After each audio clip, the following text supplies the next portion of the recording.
Princess Mako, the niece of the Japanese emperor, has married her non-royal fiancé Kei Komuro. The proceedings were low-key after years of public controversy. There was no ceremony and no reception banquet. Princess Mako was reportedly made ill by media coverage of a financial dispute involving her new mother-in-law. Rupert Wingfield-Hayes reports from Tokyo. This is the moment Princess Mako left the imperial family, bowing to her mother and father. But then the rigid formality of the imperial household was broken for a moment, as Princess Kako stepped forward to give her older sister a warm hug. A few minutes later, with her new husband by her side, the now former princess spoke of the couple's love and deep desire to make a life together.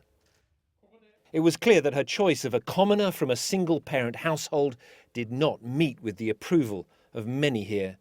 Japan's tabloids went after Kei Komuro relentlessly, digging up allegations that his widowed mother owed tens of thousands of dollars to a former boyfriend.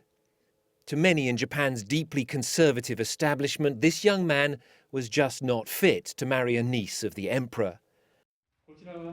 But Princess Mako stood by her man, despite the relentless criticism on social media causing her to suffer post-traumatic stress. To me, he is irreplaceable. Our marriage is a necessary step for us to be able to protect our hearts in a cherishing way. We, the two of us, will start our new life. I guess there will be different types of difficulties, but we want to live together by working together. The couple will now head to America, where Mr. Komuro has been offered a job at a New York law firm. Meanwhile, back here in Japan, her departure leaves the imperial household with just 17 members, only 4 of whom are male, and one of those is over 80. Rupert Wingfield-Hayes, BBC News in Tokyo. Hanako Montgomery is the Japan reporter for Vice News in Tokyo. She told me more about the couple and the public reaction to their wedding. Since they've announced their engagement publicly in 2017, the tabloids have just come after the couple, first from Komuro's mother owing money to her ex-fiancé, to the way Komuro dressed. His ponytail has made headlines recently. And yeah, the tabloids have just been chasing them these past 4 years. And I suppose chase them out of the country.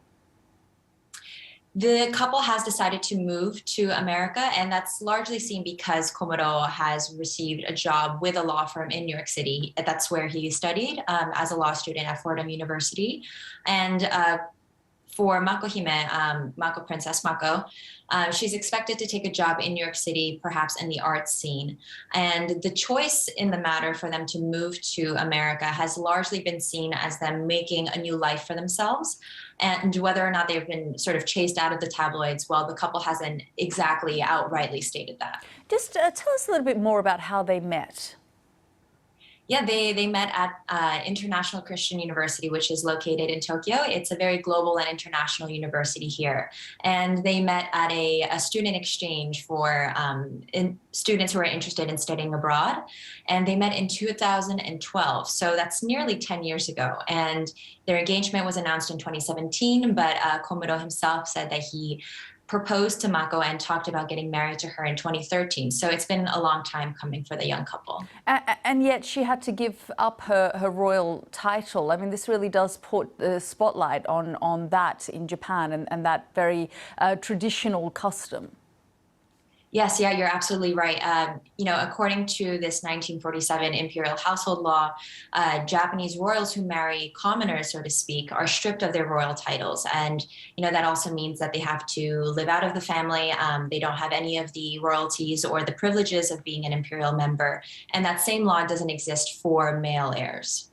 Yeah, so is there now an attempt, even after this case, to try and change that?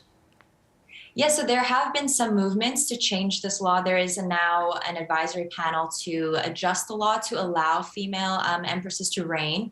But, a lot of the royalists, the traditionalists, and the more conservative faction of the ruling party in Japan, in the Japanese government, are quite against any changes to this because they do believe that a patrilineal monarchy is best fit for Japan. And did they have much support from the younger generation in Japan? Yeah, the younger generation, I believe they were able to see this sort of past the tabloids, past the ponytail scandal, and sort of really get to the bottom of this, which was about, a union of love. The couple have, they've time and time again declared their love to each other. Even during the press conference today, Kei Komuro said that he loved Mako. That was his opening statement. So there's really no doubt that the couple loves each other. And the younger generation, I believe, they're able to see that, and they don't see why, as a human right, Princess Mako shouldn't be allowed to marry for love. That was Hanako Montgomery from Vice News there.